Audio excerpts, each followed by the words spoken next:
Holly Scott, it's great to have you on MedTech Unboxed. Great to be here, Steve. Thanks for the invite. I appreciate it. Absolutely. I love the content that the Mullings group puts out on a daily basis from so many different team members. And I was telling you, I had the opportunity to do some work with Joe, and it was just cool hanging out in the green room with him.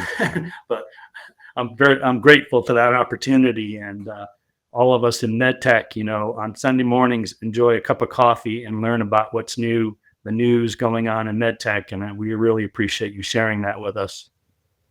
Well, I appreciate the opportunity to do it, to be totally sincere. I mean, I started it a few years ago because I really needed the self-study. It kept me honest, right? To actually go through and make sure I was caught up. And when I started sharing it, I started realizing that it does help people along the way kind of catch up and restart their week with the latest information. So look, for me, it's an opportunity to catch what I may have missed, to highlight some organizations and some efforts that may not otherwise be highlighted. So when I share my favorite, it's not always the biggest news for everyone, but it's my personal favorite for whatever reason.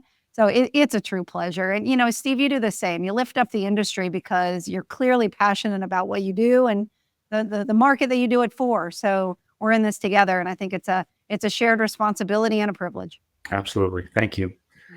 Yeah. So I thought it would be a great idea to have you on the podcast to talk about, we're at the halfway point in the year pretty much, and talk about some of the leading themes so far this year and some of the top stories. I know you and I are both a little biased towards some of the top stories. So what actually are the top stories? I think we'll share some of those from our perspective, at least, right?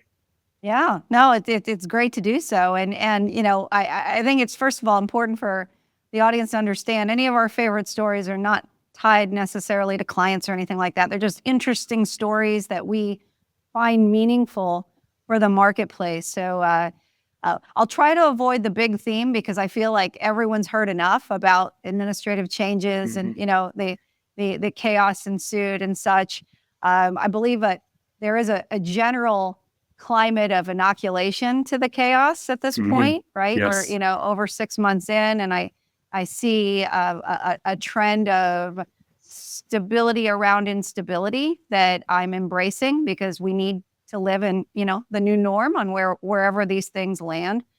From where I sit, gravitating towards, exclusively MedTech and gravitating primarily towards following private money, it's been a very good year. I mean, things are continuing to trend up. So, the big themes in terms of administration and state of investment, state of innovation, look, the general theme in our space is positive.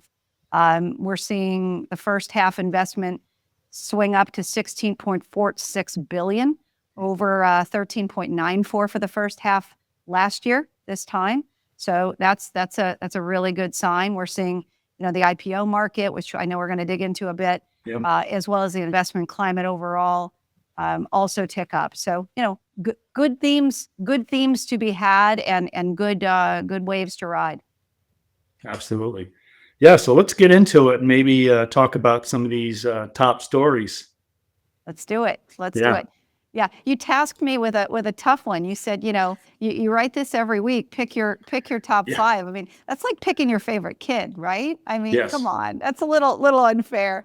But no, I think the first one that jumped out was the Stryker Inari deal. For a few different reasons. First of all, Stryker is one of my favorite companies to watch based on the way they move in the woods, man. They are an incredible company. I love their leadership is stacked. They've got some incredible products from top to players in the field. Their quality is high, and this investment into the thrombectomy space is a power move. I mean, $4.9 billion. Well, what do you think of this, Steve? Yeah, that's interesting. I think if you look at Stryker, their revenue breakdown is like 60% roughly in the med surge, neurovascular space, and maybe 40 in the orthopedic, of course, Mako, right? And with that acquisition and the divestiture of their spine business, it skews that a little more. So it'll be interesting to see. They're being very active on the M&A market. It'll be interesting to see. I'm sure that's going to continue. So we'll see how that breakdown occurs over the course of the next couple of years. Yeah, no doubt. I think they're certainly playing offense here, right? They're also, I mean, I know they're playing defense against BSC Medtronic when it comes to the actual buy itself, but the offense overall as an organization is clear.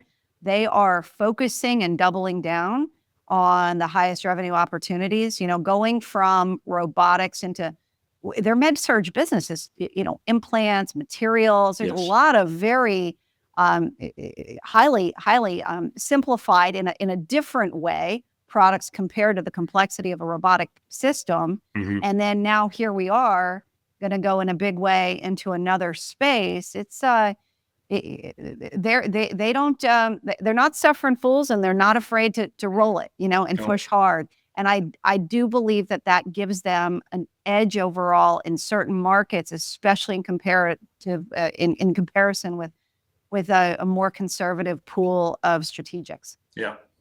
If I had a crystal ball and had to guess their next play, it could be the intravascular lithotripsy space you saw last year. That huge. If we were doing this last year, it would have been the acquisition of Shockwave, probably by J&J, right? But that space is very active. I think you noted the Boston Scientific and made a play in that space more recently as well. Yeah, exactly. And there's some really great companies in that space. I mean, I know, Scott Nelson at Fastway have very cool technology. I mean, there's a couple players there. That market's just getting cracked open. There's certainly room for other big plays. So that'll be exciting to watch. And, again, one for the first half that set us off on the right tone for good activity for 2025. Right. Okay, cool. Let's move on. Yeah, let's do it. Kestra Medical. So Kestra, it went public with $202 million in an IPO, which is in its own right, a pretty big statement. There were a couple other IPOs this first half that are worth mentioning. I also want to mention Beta Bionics. They may not have been my top story, but that is a incredible technology, artificial, pancreas for diabetics. That's just, that whole space has got so much potential.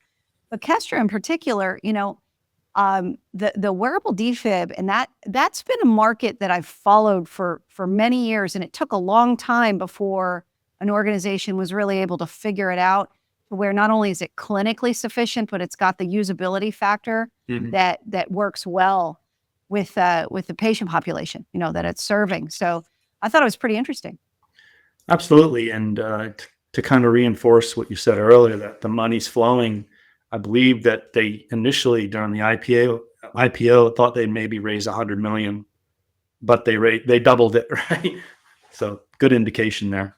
Yeah, good indication for sure, and a good indication for the IPO climate overall, that the IPOs that have taken place, there's been 4, have been at expectations or higher than expectations. So what does that mean? Investor appetite's getting better, and that's good. Look, the public money moves. That helps private money move. That helps everyone reinvest, and it helps our garden grow, so to speak. Yeah, I think if we see some potential drops in interest rates, that would probably help as well. Yeah, for a whole bunch of reasons. Yes. That's hopefully a theme that as the public markets open up, we will see some better signs. I'm a little disappointed in some of the news I've seen this week in reference to economic impact, but the reality is a lot of those stories were being played a year ago that didn't pan out. Yeah. So I'm following the money trends, and I'm following the innovation. And when the products are solid and they have the right mission, the right market, the right reimbursement story, the right leadership to take them there, they're getting the funding. And if the funding comes and they meet expectations, it just continues to follow on. So So I'm going with the positive headwinds or Yeah. positive tailwinds I'm seeing. Okay. That reimbursement's the key there. We just talked about the lithotripsy therapy, and it's there for that. It's another reason why that therapy is so attractive in that market. Yeah, no, exactly. Well, Yeah. it works. It's tried and true, and it's Right. there shouldn't be the reimbursement hurdle given the proof. But that's me speaking, not Yeah. not CMS or anyone else. So Right. hopefully it'll get up to the right channels. Okay. Great. There was some other activity, I believe, a lot of activity in the structural heart space as well, right? Yeah, structural heart, the first half, and even coming off of 2024, structural heart has been a real hot area in a somewhat slower market for for a few years. What we saw happen in post-COVID times with the huge investment that went on in COVID into technologies that had digital orientation, we saw a nice swing back towards block and tackle, solving mechanical issues, and therein lies structural heart. Just a sweet spot for structural heart in terms of opportunity. So yeah, I mean 4C, I think they raised 174 million. Capstan's, got a bit of a robotic edge to it as well, which makes it fun, but that's 110 million. Cardiac dimensions in the mitral space, 53 millions. MeCore, 15 million Series A.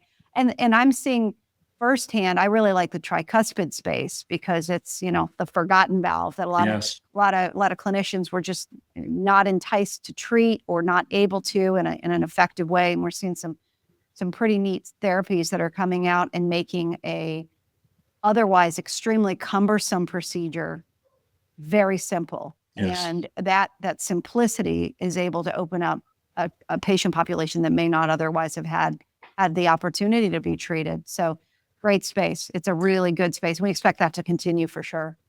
Yeah, you mentioned the population for treatment, and I think one of the headwinds in that space, it keeps growing, but one of the minor headwinds is that a younger population of people are getting these heart valve replacements.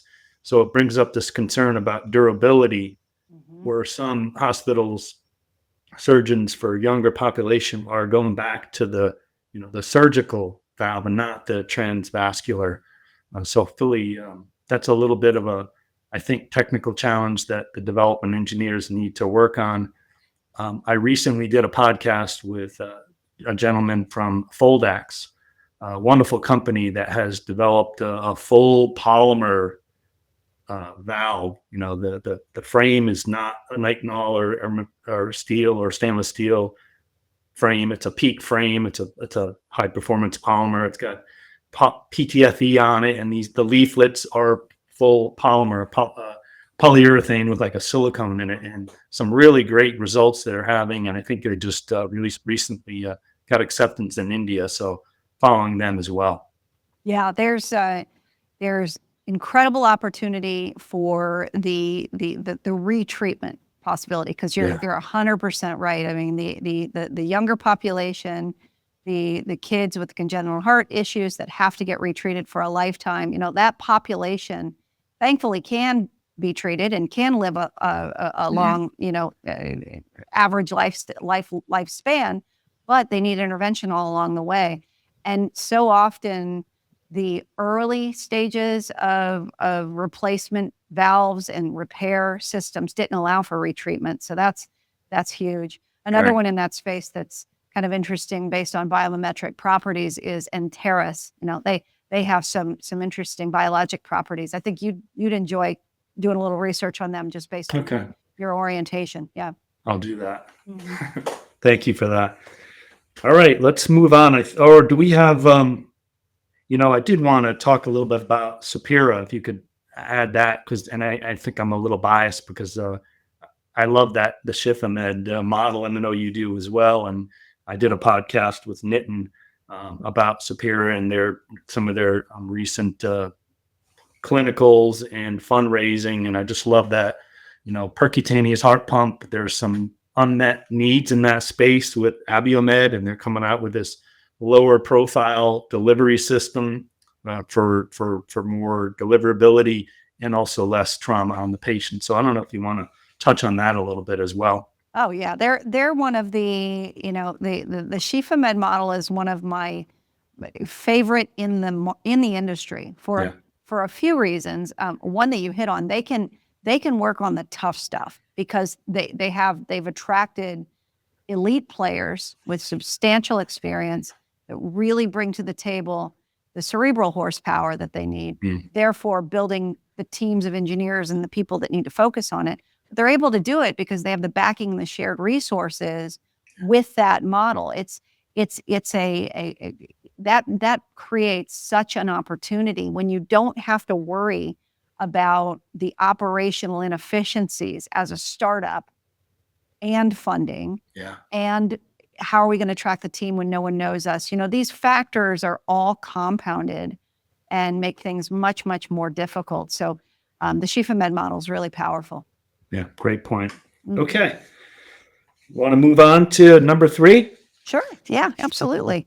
Well, my third that I mentioned, I've loved the Can Do Health, where Neurolutions moved into a BCI company targeting stroke care. And, I have to smile when I say BCI because it seems like it's this huge buzzword that all of a sudden is a buzzword, but it's been around for a long time in the space of neuromodulation, and implantables. But I like Can Do because, first of all, I think the Neurolution story, as well as just anything that Kastravi's behind, is phenomenal. Again, high impact players, but watching and facilitating the patient experience from early diagnosis and getting into the appropriate interventional channels, and then following up, getting them out of the hospital safely, getting them monitored and getting them managed with better recovery tools at home, but managed. In the days of early MedTech, 20 years ago, you had very different companies that were focusing on these very different applications, and to have them all chunk away at the healthcare system and the buyers, it not only is it very difficult to sell and commercialize, it's difficult for the hospital and clinical community to understand and be able to work with. So this is so beneficial, these kinds of streamlined approaches where you have the patient cared for and really handheld through the entire process with an organization that's equipped to do it. I love that. Yeah. It's an interesting story. I was reading a press release, and some of the clinical data is compelling, right? And I'll just read it. Clinical post-acute care evidence demonstrated that more than 80% of stroke patients achieved independent living at 90 days, and readmission rates for these patients are approximately 50% lower than those in published literature. So very compelling results. That is incredible, compelling results. It really is. And it's something, you got to give them kudos, because the post-acute experience is so incredibly hard to get your arms around and actually efficiently work with and get those kind of results. So there's serious attention that's gone into that, and it's paying off. It's paying off for the patients. So that's great. Great. Well, I'm going to watch that one.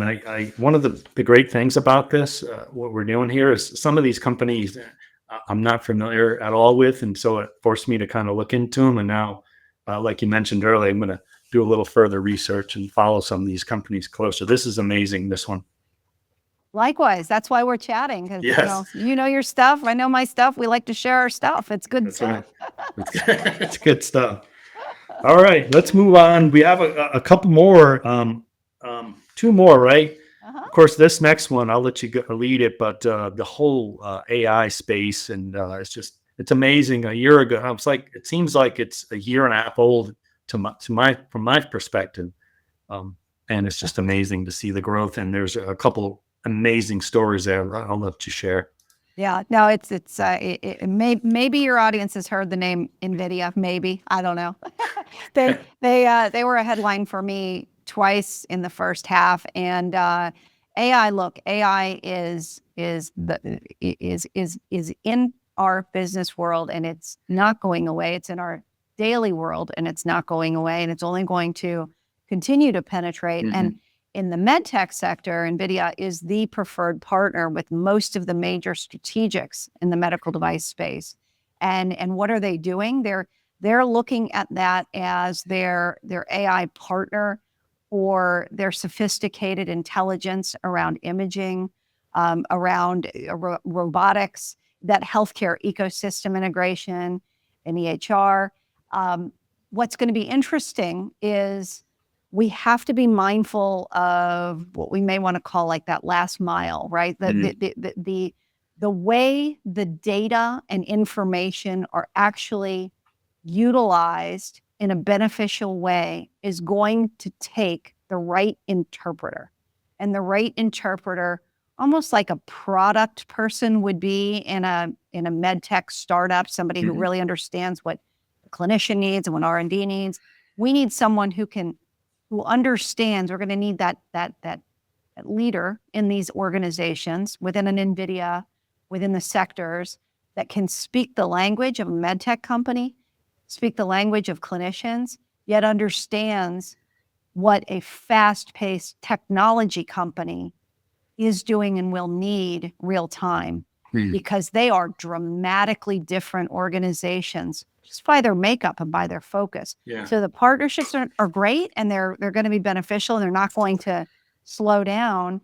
I do believe it'll create opportunity from a career development perspective for individuals to really bridge these technology, clinical missions that we're on. Yeah. It's hard to believe that they're the first to achieve 4 trillion market cap, and before Apple and Microsoft, right? It's amazing. It really is. I was surprised when I read that too, and that was my first thought. I was like, Yeah. really? The first? Yeah. The first? Now, I don't know where they're at this moment, but I understand it was kind of a short-term thing, and then they got competitive with the other companies again. But the reality is they crashed the threat. They crossed the threshold of it, so they claimed the prize of the first to do it. And they're a powerhouse. They can't be ignored.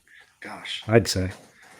Thanks for covering that. There's also there was a good an article that you shared on LinkedIn, and maybe you covered some of that just a minute ago about I think this David, how do you pronounce this? Niewolny? Yes. It was interesting if you want to touch on that a little bit. Yeah. He was sharing how important, these partnerships are, and for NVIDIA too. This is a beneficial. Healthcare is in all times. This is why our firm has focused in healthcare as a firm that started as exclusively a headhunters 30 plus years ago. The economic resilience of the healthcare space is tried and true. Yeah. And as whether it's good or poor economic times, we all care about better health for us, for grandma, for our spouses, for our kids, whatever it might be. And NVIDIA, as a tech company supporting multiple industries, they went all in, and they were clear about wanting to focus and develop these partnerships. And these partnerships are locking out their competitors. So it's an interesting model. And boy, David's in an interesting seat for sure within that organization. Yeah. Okay, thanks. All right, let's move on to number 5. And you had an interesting share here related to some new technology coming out of the university system, which we always love, right? Yes. Yeah, related to kind of a dissolvable pacemaker. I'll let you run with that. Well, so anything, again, is like is subjective, and my heart is all about the kids. I just absolutely love what they do in pediatrics. And imagine a child that's born with a heart issue. Now, the baby's hearts, and these are not even just preemies, but babies' hearts are typically no bigger than the size of a walnut. So if you think about their electrical system, if there's a pacing issue and you need to treat that, the instrumentation, the device, and then the implant have got to be hyper considered. So you think about something that is able to reset from a pacing perspective, and you and I exchanged a bit on this, the material selection and Yeah. the ability to be dissolvable make this incredible for this organization, because for this patient population, because taking these pacemakers out can be as serious as putting them in if that's indeed needed downrange. Yeah, this is one that I was really interested to learn about because I've been following the bioreabsorbable technology, polymer technology is something I've been very passionate about. And if you think about that technology, how it's used for MedTech, the big story in 2016 was Abbott releasing this coronary bioreabsorbable stent, the Absorb, and they spent like $1 billion on developing it. Not even a year later, taken off the market. That probably wasn't the right approach to start in coronary, but because that didn't work out, the appetite for bioreabsorbable stent scaffolds technologies just dropped for 10 years, and nobody was really interested in getting involved. So that has changed a lot over the last couple of years. Abbott, in fact, they have grit. They came back and came up with their Esprit, which is a peripheral vascular bioreabsorbable stent. And there's some other companies that I've been following. Ephemeral is another one. They have a segmented bioreabsorbable stent. So the idea of a device delivering therapy, mechanical properties, and then totally disappearing over time is a novel and amazing technology platform. Certainly is. And I mean, I'm old enough to remember hearing about staples doing the same and thinking exactly what you just shared. That exact statement was, what? This has mechanical properties and it can actually resorb right into the body. Right. So this is where we are. Thankfully, we're in science. They were ambitious going after coronary. The challenge with coronary is you have the good side of so many cases, and you have cardiologists generally or have a high appetite for trying new things. Yes. The peripheral market, though, is a better bet because there's not any good solutions right now. Right. And the fact that that is such a difficult area to treat, that if you can show something that actually works, there's just too many other options right now in coronary. So that's going to be tougher. But look, Abbott's got to get credit for continuing to push it. Right. Excellent. Yeah, love that story. Okay, we covered the top 5. I think that was great. I think our listeners collectively are going to love this. Kind of get a recap for the year. So I really thank you so much for that. Well, I appreciate being asked, Steve. This is a lot of fun, and it gave me a chance to reflect too, and actually pinch myself and say, I can't believe how fast it's gone too. Right. Here we are, halfway through. But general theme for the balance of the year, what's your thoughts going into the second half? Anything that you're looking forward to or anticipating? You know what I speak for a lot of contract manufacturers. I think we're looking forward to this destocking issue. Like a lot of the device companies are holding on still to a lot of inventory, which is creating some headwinds in the contract manufacturing space. So a company that would typically grow 10, 15% per year, they're growing, 6 to 10 per year because of this inventory. And somebody told me just yesterday of a well-known surgical robotics company that was sitting on an amazing amount of inventory. It's like, how did that even happen? So that's causing some, like I said, some headwinds in the contract manufacturing space. And we're hoping that that'll resolve itself. Is that directly attributed to the tariff talk, or? No, I think it actually kind of goes back to the COVID, supply chain challenges that people were having. They're just stocking up, stock up. So everybody was stocking up, and now we're still trying to wean off that inventory. Interesting. Yeah, that's one of the major headwinds in the MedTech contract manufacturing space. It's all still positive, but the growth isn't where it has been because of that. That's one of the contributing factors, though.